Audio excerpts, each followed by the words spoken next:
This is the Friends Hals Museum. This is going to be a quick run through because I just don't have time. And I've seen much of this before.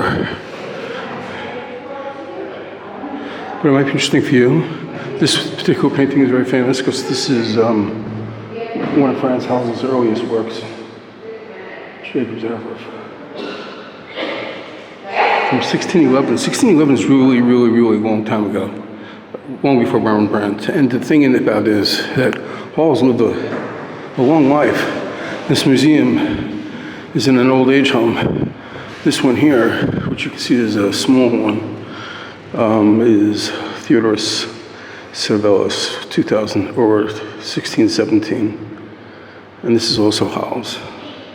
This looks almost like one you might see at the Brooklyn Museum. It's interesting because, except for the earliness of the year of this, there's nothing spectacular about this that makes you knock it off, give you any indication of how Hals would turn into the type of artist that he eventually became.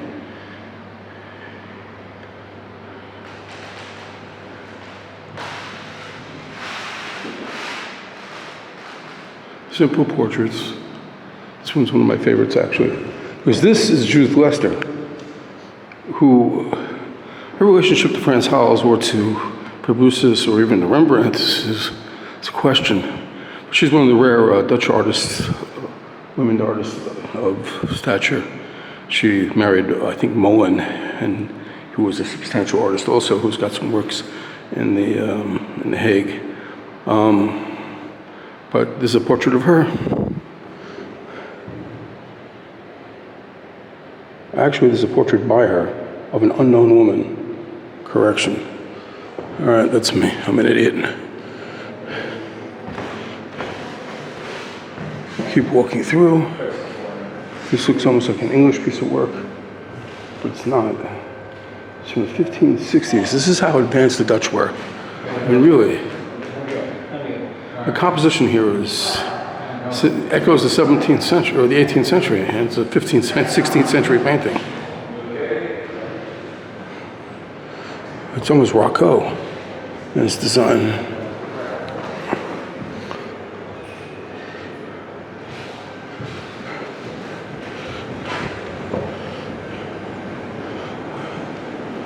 Okay, let's see this room.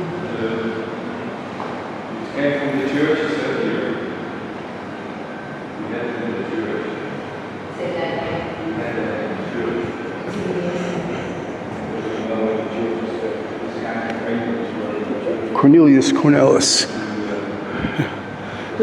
Not his best work. He has some interesting works there at the National Gallery in Washington, D.C. This looks like for all the world like Rubens, but who knows. It is also Cornelius. It's kind of unusual because this is mannerism, which means that he mastered multiple different types of work at various times.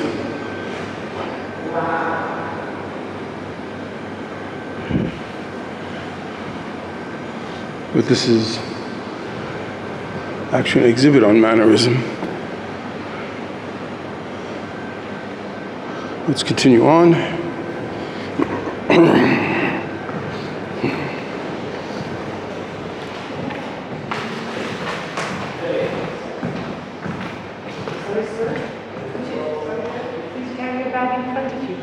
Yes, I can. Although I'm so fat, I don't think it's helpful. Okay. Sir.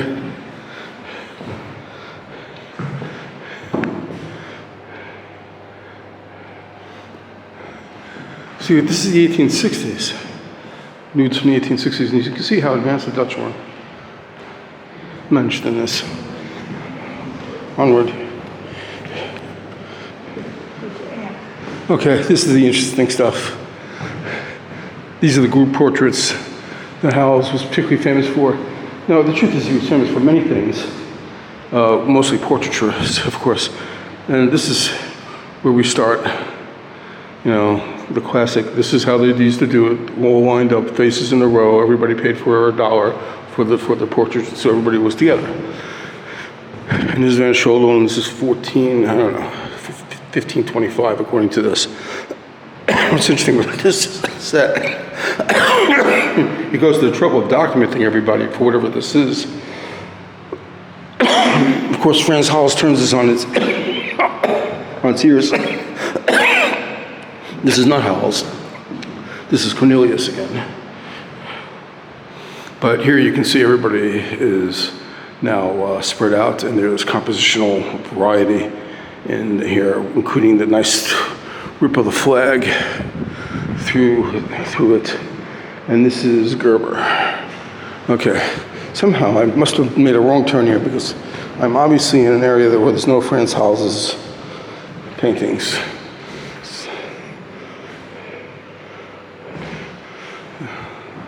This is Peter Gerber.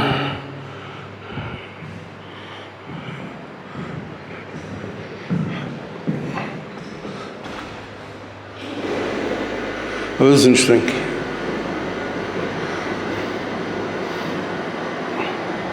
This is the a collection of the or layout of all the students and the masters of Harlem's artists. You can see Franz Hals is there in the middle.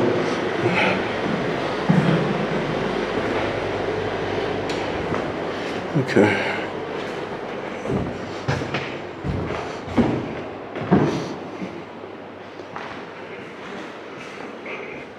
Here's Peter Klaas, still lives. Very nice. Very, very lovely. The Dutch still lives are very underrated. This one is fabulous. I always like the silver when you see the silver. That's Hedda, I believe, up there.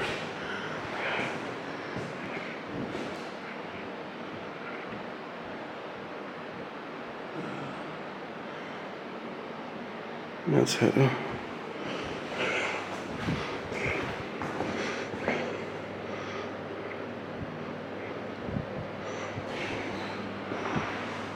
And this is Franz Post. The reason why this is famous is because this is Brazil. And there's very few painters that came from the colonies in South America that did anything to show anything about what was going on there. Of course, one is obligated today to show that there are blacks and black slavery in the Dutch colonial empire, which is true about every other colonial empire at that point up until history. But let's not rewrite history. All right. Here is the Botanicals, lovely. Bollinger, Nick Squeeze, Morel. Of course, Hedder was really known for the Botanicals.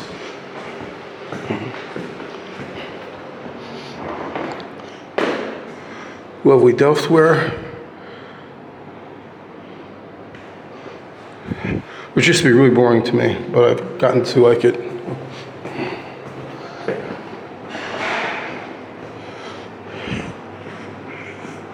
Naval battles. Cornelius Vroom. Okay.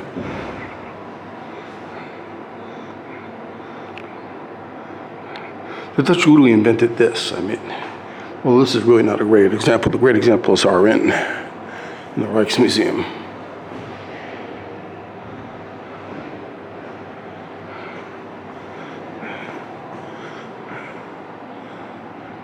Now we're going to get to the most important sections of the museum. I think first we'll go this way. The problem with these are that these are lovely, and these are the Franz Hals masterpieces that bring you here.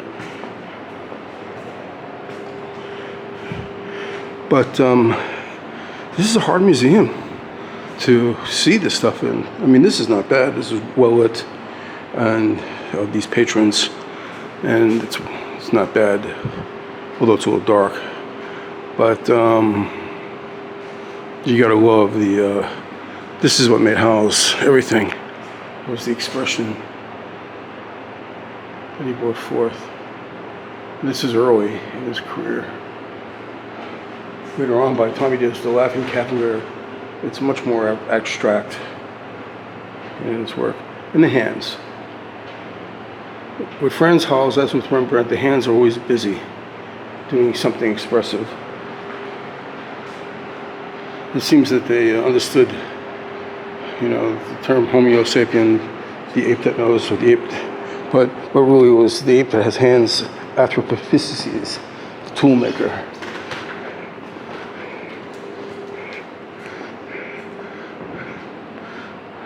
And this is just a colossal leap forward. Look at these guys just jump off this canvas.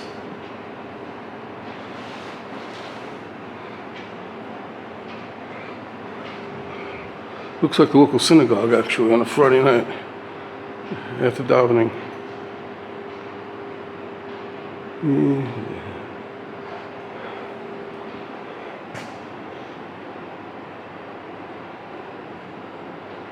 This is 1641 already.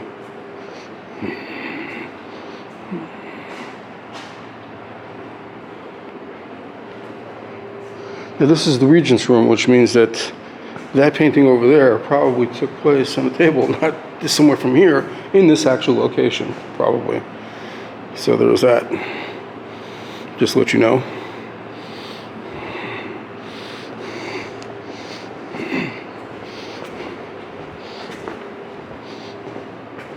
Moving forward.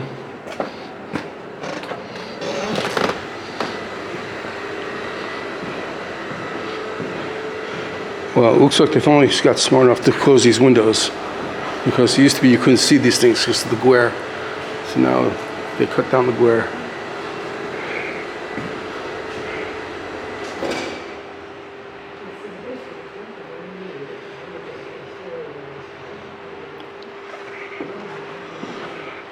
These are power portraits, supposedly, from wealthy patrons. This one we've seen many times. This is a glutinous, absurd bore if you ever saw one in your life. But I'm sure that he was a chief patron to half the charity works in Harlem. The one thing with the Dutch, they were very serious about their money, and they had no problem, for example, like tossing Rembrandt onto the street and putting all his works and selling off his works in bankruptcy court, something that would be unheard of today. But on the other hand, they were huge with their charity.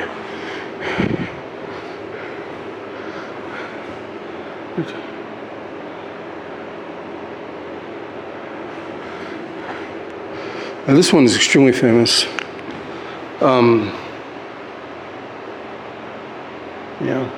This image over here, this fellow seemed to have been suffering a stroke of some kind, and he was in charge of the entire ball of wax.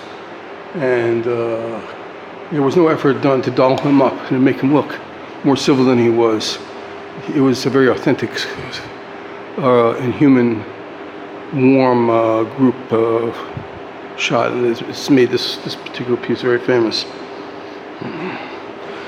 Now, it excites me because you read about these things, and I hear great professors give speeches and discussions of these things in detail, but to see them in reality is not necessarily something that you get to do all the time. It's worth me making this trip here between flights, I might add.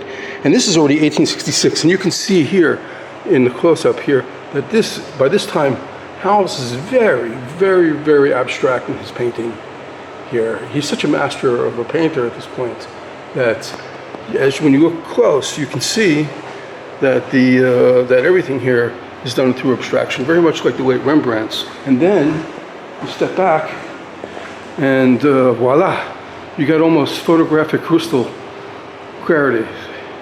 I mean, so that's a special kind of brilliance and a special type of painter. Maybe once ever painter, maybe nothing like him ever before or since. And then there's this, the woman's component of the same painting.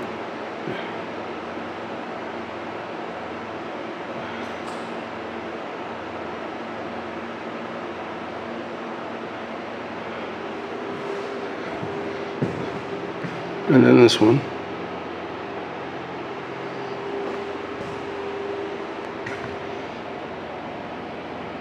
This was done in Antwerp. Don't ask me how, because 1666, Antwerp and Amsterdam were bitter enemy states. But Hals was Hals. So, let's see.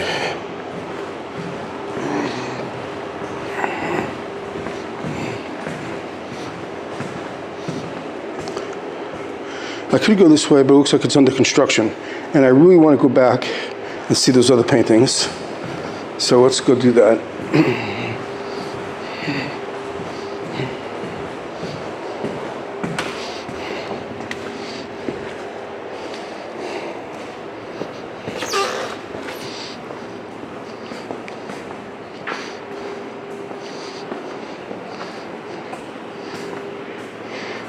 By the way, like I said, this was the Arms House where retired people lived and contributed, and this is why Hal's paintings were here, because he lived here for almost 30 years as a retired invalid old man, an old men's home. And that's why all his paintings are here also, by the way. And this is how they laid it out. This is not much different from the Heritage, or not the Heritage, the Hermitage Museum in Amsterdam, the Hermitage Annex, which was also originally a charitable organization or a charitable home for old men, I believe.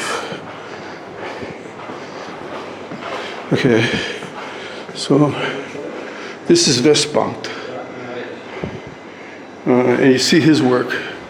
People have complained about him as, I don't know why. I mean, he's certainly better than Van Dyke. I mean, they're going to complain about him, then you got to complain about Van Dyke, because he's much better than Van Dyke. But whatever. Okay. And here's Ter Brogan, which is one of my favorite artists. This is a strange place for Ter Brogan to be suddenly hanging out, but okay. Not maybe the artist that Rembrandt or Frans Hals was, but he was innovative in a very large way, and he has usually a sense of humor in his work. Okay, as you can see, we're creeping up on the main attraction here. Here we go. You gotta love this. This is John Stein. Who else could this be? Nobody else would do something like this.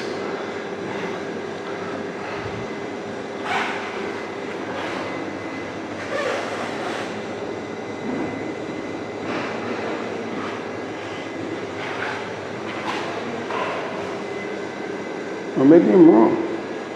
So I don't see his name. I thought this for sure was Stein. Right. Okay.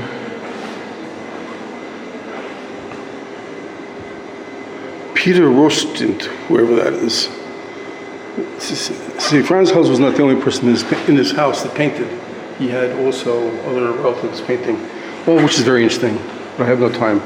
This was probably the most proficient of them, was Derek Hals, which was a brother of his, who did a number of works that were worth notarizing. Is this the prodigal son? Maybe. Garden patio.